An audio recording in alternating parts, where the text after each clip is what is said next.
அடுத்ததாக சிம்மம்.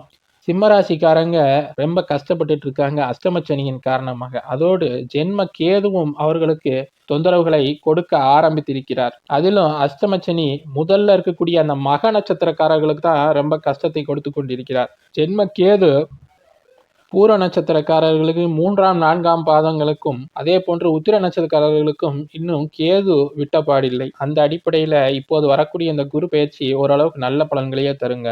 ஏன்னா சிம்மத்தை பொறுத்த வரைக்கும் குரு 5ஆம் அதிபதி, திரிகோணாதிபதி, அதிர்ஷ்டத்தை தரக்கூடிய ஒரு கிரகம். அப்படி இருக்கக்கூடிய கிரகம் உச்சநிலையில் இருப்பது அந்த ஸ்தானத்தை வலுப்படுத்தும். அதனால எப்பயுமே 5ஆம் பாவகம் தாங்க மனதை குறிக்கக்கூடிய ஒரு பாவகம். அஷ்டமச்சனி, ஜென்ம கேது இது போன்ற காலகட்டங்கள்ல எப்பயுமே மனம்தான் பாதிக்கப்படும்.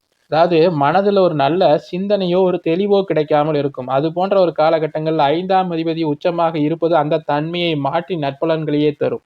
அதோடு அஷ்டமச்சனியை ஏற்படுத்தி கொடுக்கக்கூடிய அந்த சனி பகவானையும் இங்க இருக்கக்கூடிய உச்சமாகிய குரு பகவான் பார்க்க போகிறார். அதனால சனி தரக்கூடிய துன்பங்கள் குறையும். குருவின் பார்வையில சனி வந்துட்டாலே சனி பகவான் பெரிய அளவுல கெடுதல்களை தரமாட்டாருங்க. இதனால அஷ்டமச்சனியின் தாக்கம் பெரிய அளவில் குறைய போகிறது. அதனால சிம்மராசிக்காரர்களுக்கு ஒரு நல்ல காலம் வரப்போகிறது. மொத்தத்துல இந்த குரு பெயர்ச்சி நன்மைகளை தரக்கூடிய ஒரு பெயர்ச்சியாகவே சிம்மராசிக்காரர்களுக்கு அமைஞ்சிருக்கு.